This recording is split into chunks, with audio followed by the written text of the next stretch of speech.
오늘도 거룩한 주일을 지키기 위해서 몸된 전에 나온 여러분 모두에게 하나님의 은혜와 또 평강이 함께하는 놀라운 축복이 있기를 주의 이름으로 축원합니다.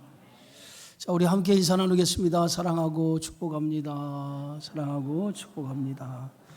우리 생명의 말씀 듣기 전에 또 믿음으로 고백하겠습니다. 하나님의 말씀을 내 입술에 두고, 하나님의 말씀을 내 생각에 두고, 하나님의 말씀을 내 가슴에 두고 살아갑시다. 아멘.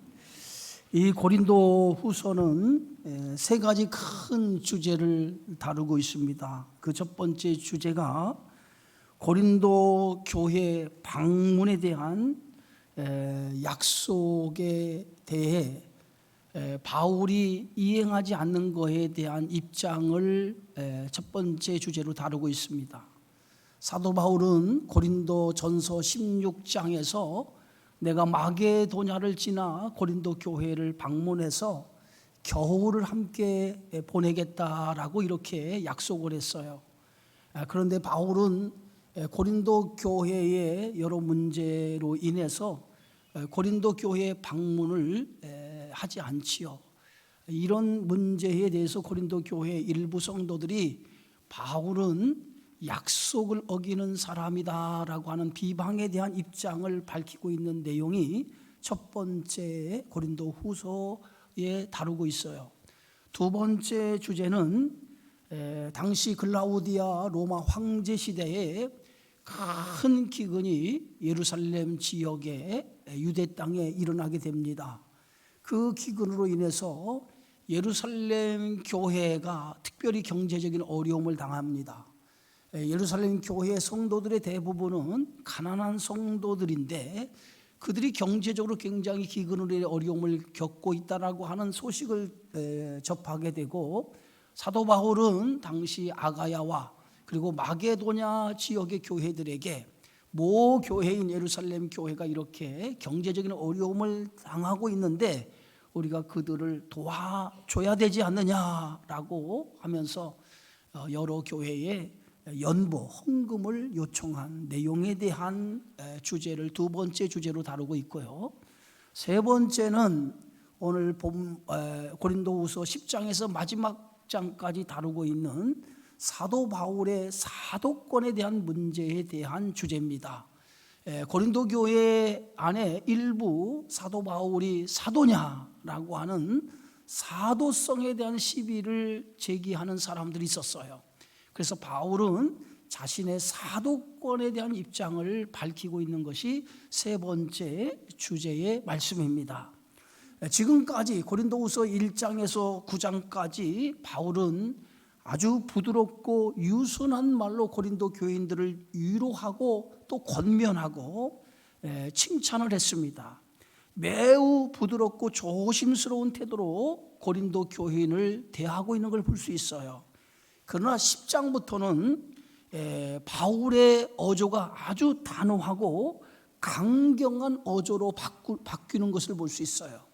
10장부터는 아주 고린도 교인을 향한 책망 그리고 그들의 꾸짖음이 강경한 어조로 그들을 향해 말하고 있는 걸 볼 수 있는데요. 바울이 이처럼 강경한 어조로 고린도 교인들을 꾸짖는 것은 더 이상 거짓 교사들에 의해 고린도 교인들이 현혹되지 않게 하기 위해서 강한 어조로 고린도 교인들을 향해 이렇게 책망하는 것을 볼 수 있습니다. 고린도 교인들을 현혹시키는 자들은 유대로부터 온 거짓 교사, 유대주의자들이었습니다. 그들은 예루살렘으로부터 추천서를 받아가지고 와서 자신들이 사도 바울보다 우월한 사도라고 하면서 추천서가 없는 바울을 음해하고 비방했던 것을 보게 되죠. 그들은 진심으로 성도들을 섬기며 사랑하는 사람들이 아니었습니다. 오직 자신들의 이익만을 탐내었고 성도들을 위해 군림하는 그러한 위선적인 사람들이 바로 그들이었다라고 하는 것이죠. 그런데도 고린도 교인들은 그들의 거짓된 가르침에 속아서 바울을 오해하고 바울을 비방하는 일에 동조하고 심지어는 바울이 전한 이 복음까지도 그들이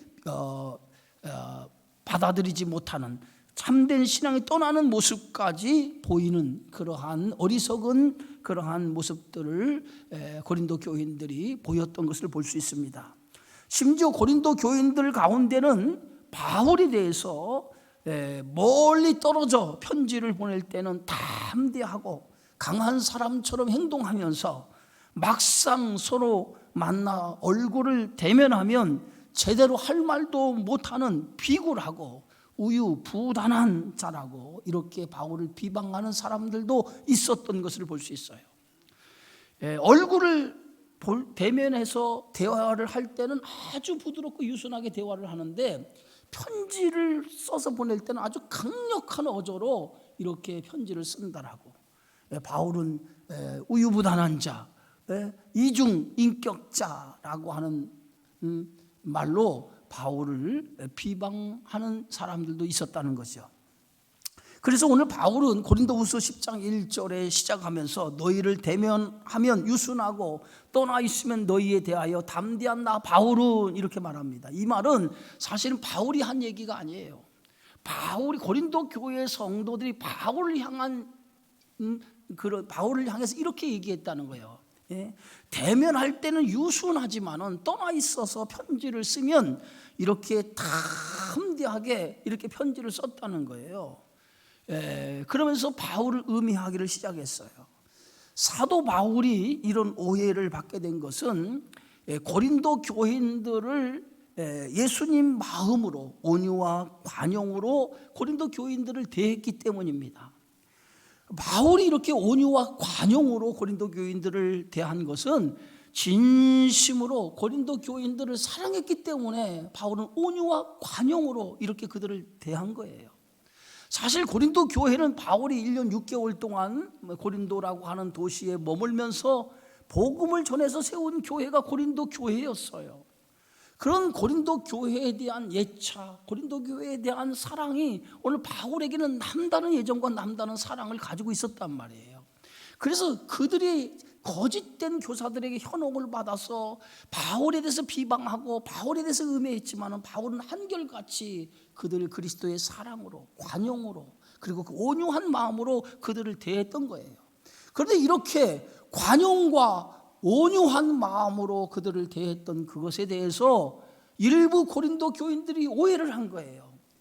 대면을 할 때는 유순하고 그들 아주 유순하고 온순한 마음으로 고린도 교회를 대하면서 편지만 쓰면 저희들을 향한 강한 어조로 저희들을 꾸짖는다라고 하면서 바울이 이중인격자, 우유부단한 자라고 바울을 향해서 일부 고린도 교인이 비방을 했던 것입니다. 여러분, 온유는 예수님의 성품 가운데 하나가 온유예요. 그래서 오늘 마태복음 11장에 보면 나는 마음이 온유하고 겸손하니 나의 멍에를 메고 내게 배우라. 예수님이 그렇게 말씀하셨어요. 온유라고 하는 이 말은 헬라어로 프라우스라고 하는 말인데 원래 의미는 양처럼 순하다는 뜻이에요. 양처럼 순하다는 뜻이 온유입니다. 성경에서 온유라고 할 때 이 온유는요, 잘 길들여진 마음을 가르쳐서 온유라고 합니다. 그래서 여러분 야생마 알죠? 한 번도 사람을 태우지 않은 야생마. 그 야생마를 길들일 때에 야생마는 사람을 태워서 길을 들이지 않습니까? 그때 야생마는 막 지멋대로 뛰놉니다. 그래서 길들여지면 그때부터 사람을 태워도 얌전한 말이 돼요. 바로 온유라고 하는 뜻은 그런 뜻이에요. 잘 길들여진 그러한 마음을 온유한 마음이라, 온유한 상태다 이렇게 얘기합니다. 성경에 온유한 사람이 누가 있습니까? 모세죠. 모세는 이 땅에 사는 모든 사람 중에 온유한 자라고 성경은 그렇게 말하고 있어요. 바울은 원래 온유한 성격의 사람이 아니에요. 아주 칼 같은 성격을 가진 사람이에요.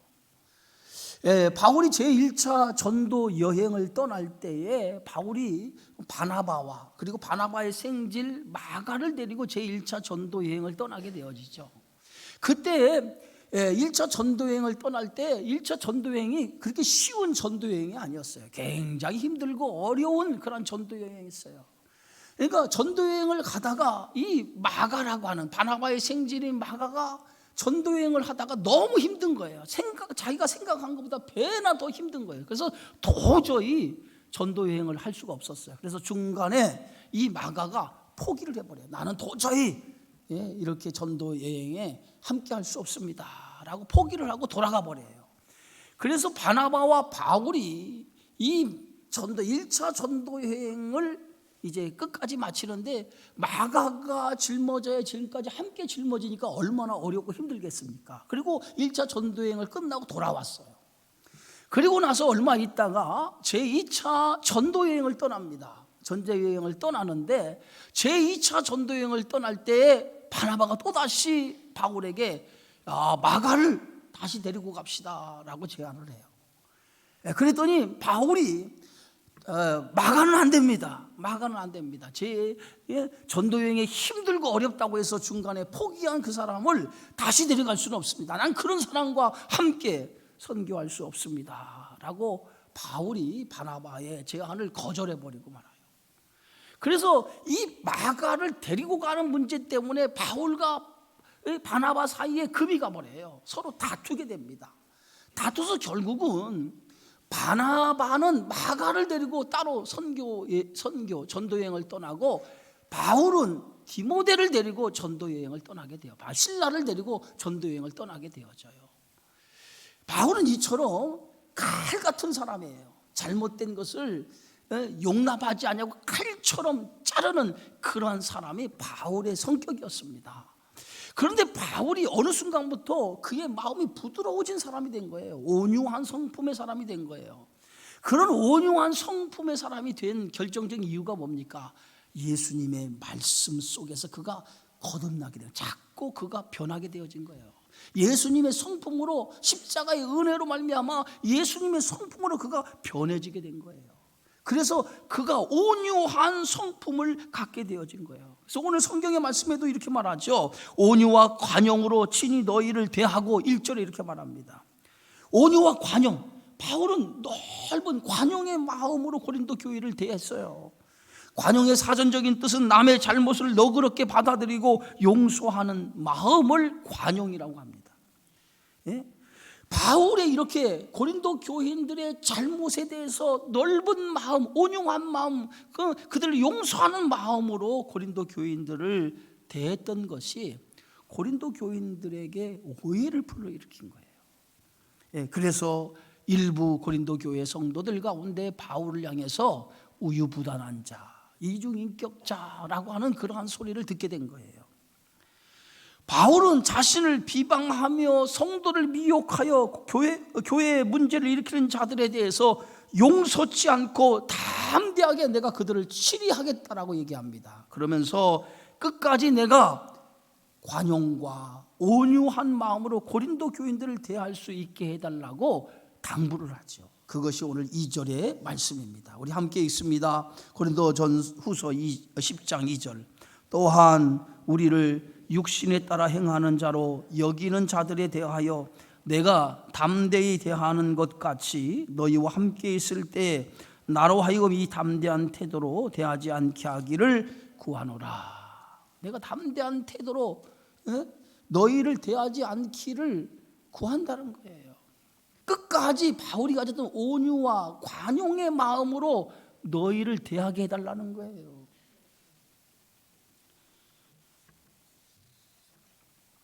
바울에 대한 악의적인 모함은 그것뿐만이 아니었어요. 바울을 향해서 고린도 교인들 가운데는요, 육신을 따라 행하는 자라고 이렇게 비방하는 사람들도 있었다는 거예요. 오늘 2절의 말씀을 보면 또한 우리가 육신을 따라 행하는 자로 여기는 자들에 대하여 이렇게 말합니다. 육신을 따라 행하는 자라고 하는 것은 바울이 육체적인 세속의 가치에 붙들려 사는 사람이라는 거예요. 바울은 세속의 가치에 붙들려 사는 사람이다라고 하는 그러한 음해를 고린도 교인들 가운데 일부 바울에 대해 음해했어요. 바울은 그런 고린도 교인들의 일부 음해에 대해서 이렇게 얘기하죠. 그것이 3절입니다. 우리 함께 읽습니다. 우리가 육신으로 행하나 육신에 따라 싸우지 아니하노니. 할렐루야. 여러분 여기 좀 보세요. 설교는요 좀 잘 들어줘야 돼요. 그래야 여러분 은혜가 됩니다. 아무리 피곤하더라도 여기 좀 보세요. 여기 보세요. 하나님 앞에 와서 예배는 같이 하나님 앞에 함께 드리는 게 예배예요. 여러분 여기서 보시면 제가 될 수 있으면 얘기 안 하려고 하는데 여러분 보면요 대부분 성도들이 다 딴짓하고 있어요. 고개 숙이고 졸고. 물론 그게 내 문제겠죠. 설교가 얼마나 재미없으면 여러분 졸겠습니까? 그죠? 제 문제인지 알지만은 그래도 여러분 좀 집중하세요. 집중. 그게 은혜가 돼요.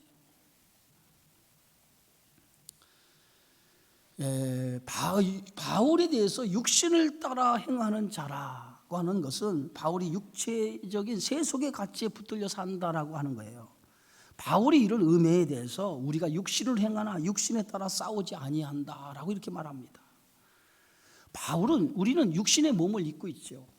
육신의 몸을 입고 있어요. 그러나 육신에 따라 싸우지 않는다라고 하는 것은 세상적인 기준이나 인간의 방법과 계획대로 살지 않는다는 거예요. 예? 여러분 성도가 세상적인 방법대로 살지 않는 이유가 어디 있습니까? 우리 안에 하나님의 영, 성령이 우리 안에 거하기 때문에 그래요. 예? 그리스도의 영이 거하는 사람은요 절대로 육신대로 살아갈 수가 없어요. 성령이 가만히 놔두질 않아요. 그래서 로마서 8장에 보면 육신을 따르는 자는 육신의 일을, 영을 따르는 자는 영의 일을 생각하나니 육신의 생각은 사망이요 영의 생각은 생명과 평안이다 라고 말합니다. 성령이 내주하는 사람은 육신대로 살고 싶어도 그렇게 안 돼요. 성령이 우리를 육신대로 살도록 하지 않기 때문에 그래요. 그래서 바울은 오늘 그리스도인의 삶을 육신을 따라 살아가는 삶이 아니라 영을 따라 살아가는 삶이기 때문에 우리는 늘 육적인 삶에서 영적인 삶을 살려고 애쓰기 때문에 날마다 우리는 영적인 전쟁을 치르는 사람이라고 이렇게 말하고 있어요. 에베소서 6장 12절에 보면 우리의 씨름은 혈과 육을 상대하는 것이 아니요 통치자들과 권세들과 이 어둠의 세상 주관자들과 하늘에 있는 악의 영들을 상대함이라 라고 말합니다. 바울은 성도가 싸우는 무기는 육신에 속한 무기가 아니라는 거예요. 육신적인 무기가 아니라는 거예요. 세상으로부터 오는 힘이 아니라 하나님으로부터 주어진 그 힘을 가지고 우리 그리스도인들은 세상을 살아간다는 거예요. 그러면 세상으로부터 오는 힘이 아니라 하나님으로부터 주어진 힘이 뭡니까? 그 힘을 바울은 오늘 고린도후서 10장 4절에 이렇게 밝히고 있어요. 우리의 싸우는 무기는 육신에 속한 것이 아니요 오직 어떤 견고한 진이라도 무너뜨리는 뭐예요? 하나님의 능력이라. 성도가 세상과 싸우는 그 무기는 세상적인 것이 아니라 어떤 견고한 진도 무너뜨리는 그 무기가 뭐냐? 하나님의 능력이라고 하는 그 무기로 세상을 싸워 이긴다는 거예요. 예수님이 성령에 이끌려 광야에 들어가 마귀에게 시험받을 때에 마귀는 예수님을 세상적인 것으로 유혹을 했습니다. 세 가지 예수님을 시험하는데 첫 번째가 뭐냐면 내가 만일 하나님의 아들이거든 이 돌을 가지고 떡을 만들라는 거예요. 40일 동안 아무것도 먹지 않아 굶주린 예수님에게 이 돌을 가지고 떡을 만들어 굶주린 그것을 채우라는 거예요. 그게 첫 번째 유혹이었어요. 두 번째 사탄의 시험이 뭡니까? 거룩한 성으로 데리고 가서 성전 꼭대기에 세우고 내가 만일 하나님의 아들이거든 뛰어내리라는 거예요. 뛰어내리면 머리 하나 상하지 않을 거라는 거예요. 이게 두 번째 시험이었어요. 세 번째 시험은 지극히 높은 산 위로 예수님을 데리고 와서 천하 만국과 그 영광을 보여줍니다. 그리고 만일 내게 엎드려 경배하면 이 모든 것을 내게 주겠다라고 예수님을 시험했어요.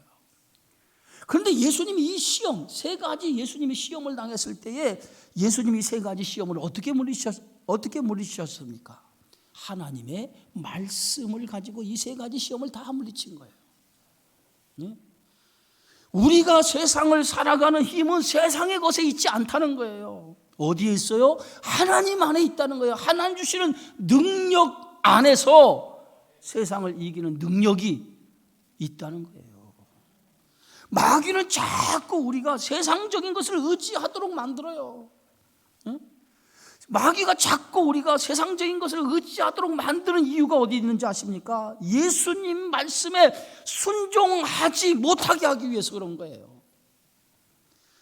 다윗이 골리앗과 싸울 때에 만약에 다윗이 골리앗과의 싸움에서 자신의 힘과 능력으로 골리앗을 상대했다라고 하면 골리앗의 그 칼에 다윗이 쓰러졌을 거예요.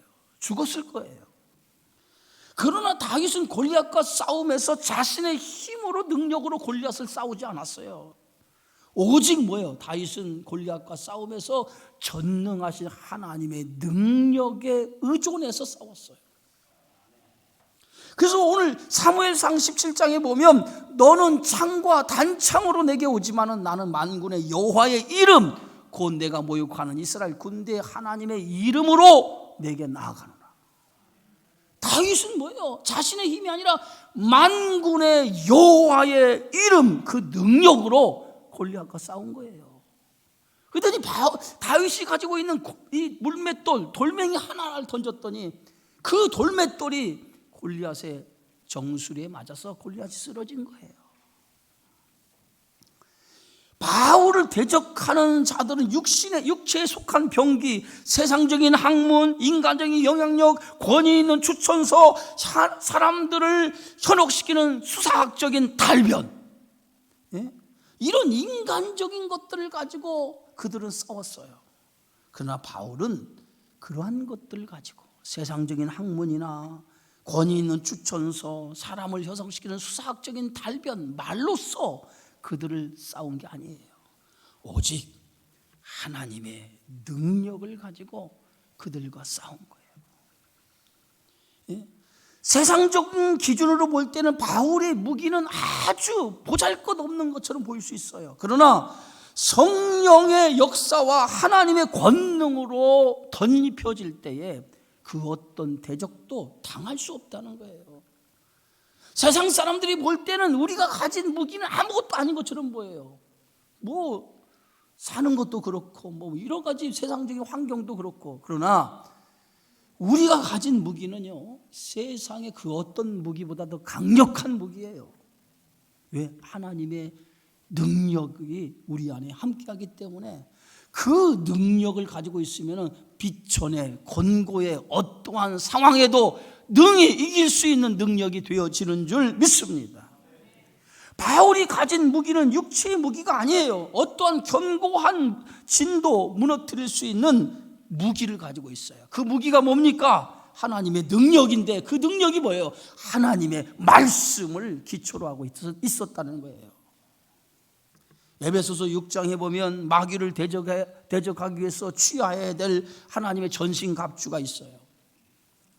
오늘 에베소 6장 13절에 보면 마귀의 관계를 능히 대적하기 위하여 하나님의 전신갑주를 입으라. 그러므로 하나님의 전신갑주를 취하라. 이는 악한 날에 너희가 능히 대적하고 모든 일을 행한 후에 서기 위함이라. 우리가 든든히 서기 위해서, 믿음으로 서기 위해서는 전신갑주를 입어야 된다는 거예요. 그럼 전신갑주가 뭡니까? 에베소서 6장에 나오는 전신갑주는 뭐예요? 구원의 투구, 구원의 투구를 써야 된다는 거예요. 의의 흉배, 가슴에 의의 흉배를 붙여야 된다. 호심경을 붙여야 된다는 거예요. 진리의 허리띠, 진리로 허리 무장해야 된다는 거고, 복음의 신발, 그리고 믿음의 방패, 그리고 뭡니까? 성령의 검. 이것이 전신갑주예요. 구원의 투구. 한번 따라합시다. 구원의 투구. 어디에 쓰는 거예요? 머리에 쓰는 거예요. 의의 호심경. 뭐예요? 의의 호심경. 따라합시다. 의의 호심경. 이게 뭐예요? 가슴에 붙이는 흉배예요. 가슴에 붙이는 흉배. 칼을 막을 수 있는 이 흉배, 의의 호심경. 가슴에 붙이는 흉배예요. 적군이 칼을 가슴에 찔릴 때 이 흉배를 붙여야 심장이 찔림을 받지 않잖아요. 의의 흉배. 그 다음에 뭐예요? 복음의 진리의 허리띠. 따라하세요. 진리의 허리띠. 진리의 허리띠. 하나님의 말씀으로 무장하는 진리 허리띠로. 허리가 가장 사람의 힘을 받는 곳 아니에요. 진리로 무장을 하는 거예요. 그 다음에 복음의 신. 이게 뭐냐? 복음의 신이 뭡니까? 복음의 신. 이걸 가지고 복음을 전하라는 거예요. 그 다음에 믿음의 방패. 왼손에 믿음의 방패를 갖는 거예요. 오른손에 뭐냐면 성령의 검이에요. 여러분 보세요. 전신갑주를 보면 이 전신갑주에 총 전신갑주가 몇 가지예요? 몇 가지입니까? 구원의 투구, 의의 호심경, 진리의 허리띠, 복음의 신, 믿음의 방패, 성령의 검. 몇 가지예요? 6가지예요. 그런데 보세요. 이 6가지인데 6가지 중에 5가지는 다 뭐냐면 적의 공격을 방어하는 방어의 무기예요. 예? 적이 공격할 때 적의 공격을 방어하는 무기가 5가지예요. 오직 한 가지만 적을 공격할 수 있는 무기예요. 그 무기가 뭐예요? 성령의 검이에요. 성령의 검. 여러분, 로마 군인들이 싸울 때는요, 방패를 다 해가지고 앞에 방패를 다 이렇게 대가지고 방패로 해가지고 이렇게 진을 싸가지고 이렇게 한 걸음씩 전진하잖아요. 그러면 전진할 때 저쪽에 적군도 뭘 가지고 싸웁니까? 방패를 다 치고 그들이 칼을 들고, 한 손에는 칼 들고 방패를 딱 무장해가지고 칼을 막으면서 들어오잖아요. 그런데 로마 군인들이 가지고 있는 칼은요, 긴 칼이 아니에요. 짧은 양쪽이 양날의 검이에요. 양날의 검. 그래서 양날의 검을 방패 사이로 푹푹 찌르는 거예요. 그러면 뭐예요? 이 방패에서 찌를 때 적이 어떻게 되겠어요? 양날의 칼에 의해 죽는 거예요. 성령의 검만이 오직 뭐야? 공격용 무기예요. 예? 마귀를 이길 수 있는 유일한 무기가 뭐냐? 성령의 검이에요. 성령의 검. 성령의 검. 그게 뭔지 아십니까? 하나님의 말씀으로 무장하는 거예요. 마귀를 이기는 유일한 힘은 하나님의 말씀으로 무장할 때 마귀를 이기는 거예요. 그래서 히브리서 4장 12절에 오늘 다 같이 읽습니다. 하나님의 말씀은 살아있고 활력이 있어 좌우의 날선 어떤 검보다 예리하여 혼과 영과 및 관절과 골수를 찔러 쪼개기까지 하며 또 마음의 생각과 뜻을 뭐예요? 판단하나니. 하나님의 말씀은 살아있는 생명의 말씀이라서 어떤 궤변도 무너뜨리고 하나님을 아는 지식을 가로막는 모든 교만도 쳐부수고 모든 생각을 사로잡아서 예수님께 복종하도록 만드는 것이 하나님의 말씀이에요. 그래서 하나님의 말씀이라고 하는 그것으로 우리가 무기를 가지면 그 말씀을 붙들고 있는 성도는 예수님께 복종하게 되어져 있어요. 마귀가 어디로 들어오는지 아십니까? 생각으로 들어오는 거예요. 생각. 마귀가요, 생각을 타고 들어와요. 가룟 유다가 넘어진 이유가 어디 있냐면 생각을 지키지 못해서 그런 거예요. 생각을 지키지 못해서. 오늘 요한복음 14장 2절에 보니까 마귀가 벌써 시몬의 아들 가룟 유다의 마음에 예수를 팔려는 뭘 집어넣었더라? 생각을 집어넣은 거예요. 그 생각에 가룟 유다가 무너져 버린 거예요. 예? 생각을 지켜야 돼요, 여러분. 생각을 지키기 위해서 가장 중요한 거냐면 말씀이 나를 지배해야 돼요. 내 생각이 하나님의 말씀으로 꽉 채워져 있으면 마귀가 생각을 타고 들어오지 못해요. 그래서 잠언서 4장 23절에 무릇 지킬 만한 것보다도 더욱 내 마음을 지키라. 생명의 근원이 이에서 남이라. 염려, 근심, 걱정 다 뭘 타고 들어와요? 생각을 타고 들어와요. 여러분, 염려하는 거, 근심, 걱정 다 생각을 타고 들어와요. 이러한 것들이 우리 안에 들어오는데 이것을 막아야 돼. 차단시켜야만이 우리가 마귀의 지배를 받지 않는 거예요. 예? 이스라엘 백성이 가데스 바네에서 넘어진 결정적인 원인이 어디에 있습니까? 10명의 적당꾼들이 가나안 땅을 악평하면서 그 땅에 살고 있는 사람들은 거인족 속이요 그들의 성읍은 견고하기 때문에 도저히 우리가 그 땅에 들어갈 수 없습니다라고 하는 그 말 한마디에 그들의 생각이 완전히 10명의 정탐꾼의 말에 사로잡힌 거예요. 그 말에 사로잡히는 순간에 그들이 뭐예요? 원망과 불평이 쏟아지기 시작한 거예요. 결국은 생각이 사로잡히니까 그들이 불순종하는 사람이 되고 만 거예요. 사탄에게 생각을 빼앗기면요 예수님의 말씀에 집중하지 못해 예수님에게 순종할 수 없어요. 마귀가 노리는 것이 바로 이것입니다. 예수님께 순종하지 못하도록 생각을 점령하는 거예요. 생각을 지키기 위해서는 두 가지가 필요해요. 첫째가 말씀이에요. 말씀으로 나를 지배해야 돼요. 할렐루야.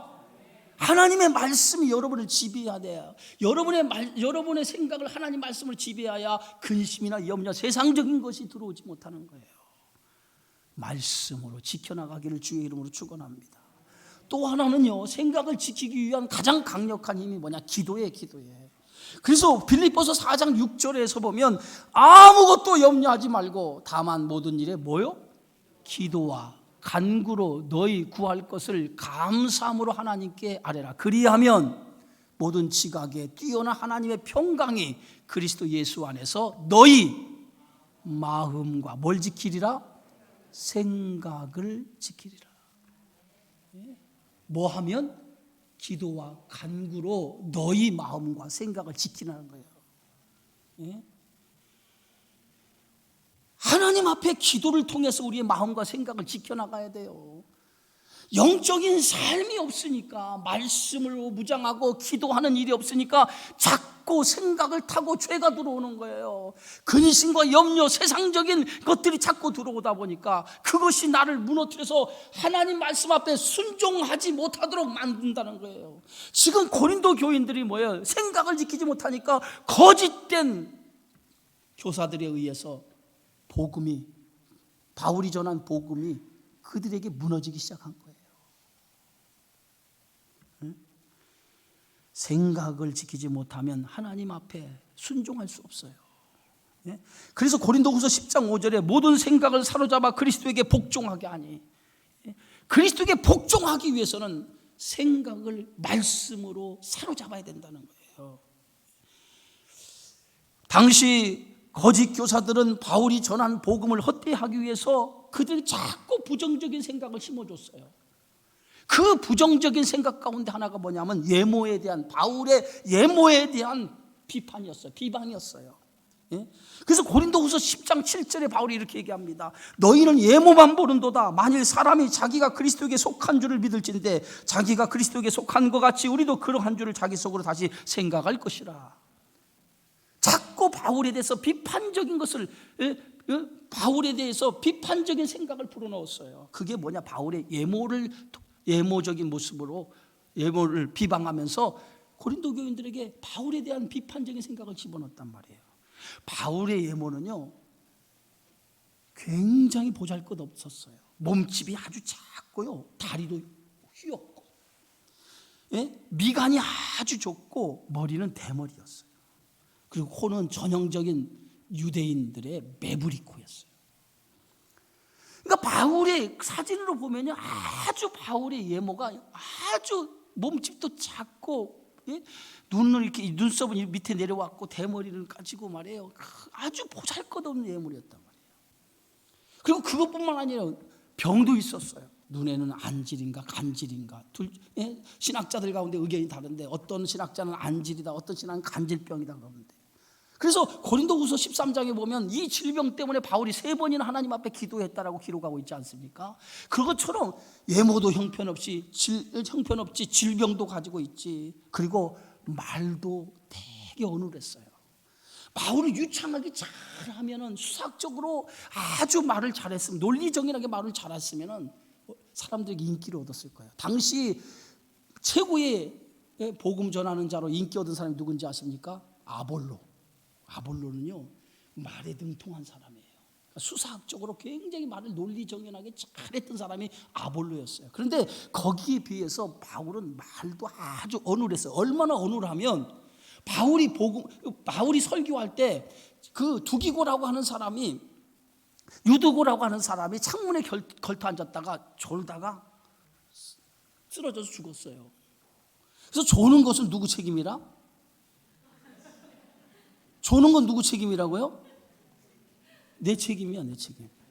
얼마나 내가 말을 설교를 못하면 여러분들이 앉아서 꾸벅주 줘라. 그러니까 내가 여러분에게 내가 조는 거 얘기 안 하려고 그래. 그래서 내 책임이구나. 내가 이렇게 보면서도 내 책임이구나. 내가 얼마나 설교를 내가 재미없게 하면 졸고 고개 숙이고 딴짓하고 그랬을까. 내 책임이에요. 그래서 나는 하나님 앞에 회개할 일이 참 많아. 내가 하나님 앞에 회개할 일이 참 많은 것 같아요.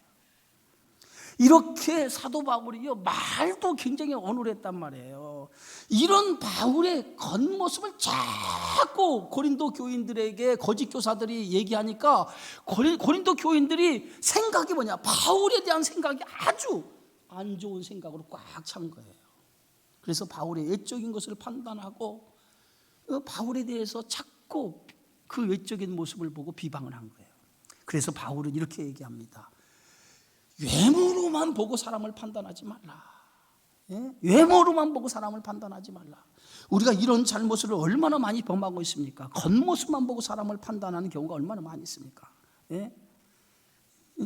하나님께 사무엘 선지자에게 이세 아들들 가운데 기름 부을 자가 있다라고 얘기하죠. 왕을 세울 자가 있다고 하면서 사무엘 선지자에게 말씀합니다. 그래서 사무엘 선지자가 이세 아들들을 면접하죠. 그래서 엘리압이라고 하는 가장 큰 아들을 보는데 마음에 콕 들어요. 그 외모를 딱 보는 순간 너무 마음에 들어서 그가 여호와의 기름 부으실 자가 과연 주님 앞에 있도다라고 이 사람 그 엘리압에게 기름 부으려고 그랬어요. 그때 하나님께서 뭐라고 말씀하십니까? 사무엘상 16장 이렇게 얘기해요.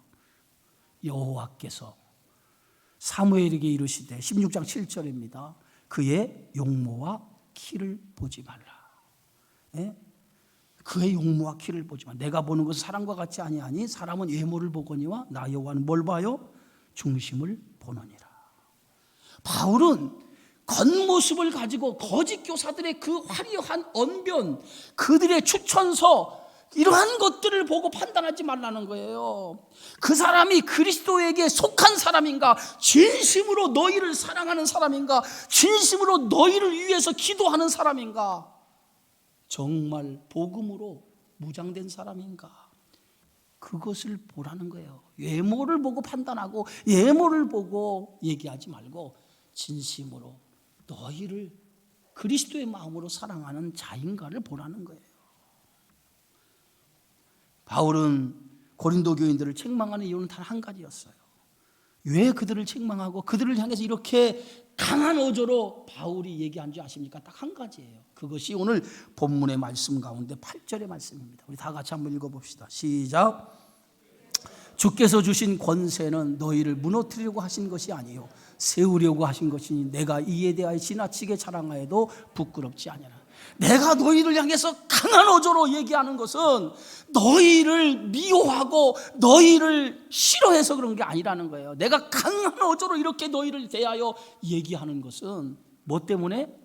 너희를 사랑하기 때문에 그렇다는 거예요. 왜 사랑해요? 믿음 가운데 너희를 세우기 위해서. 할렐루야. 거짓 교사들은 그 고린도 교인들의 신앙을 무너뜨리는 일에 전념을 했지만 바울은 그들을 세우는 일에 전념한 거예요. 이것이 거짓 교사와 사도 바울이 다른 점이에요. 사랑하는 성도 여러분, 바울은 자신을 대적하는 자들에게 육신을 따라 싸우지 않았어요. 언제나 그리스도의 마음으로 관용과 온유의 마음으로 그들을 대한 거예요. 여러분도 이런 마음 가지시기를 주의 이름으로 축원합니다.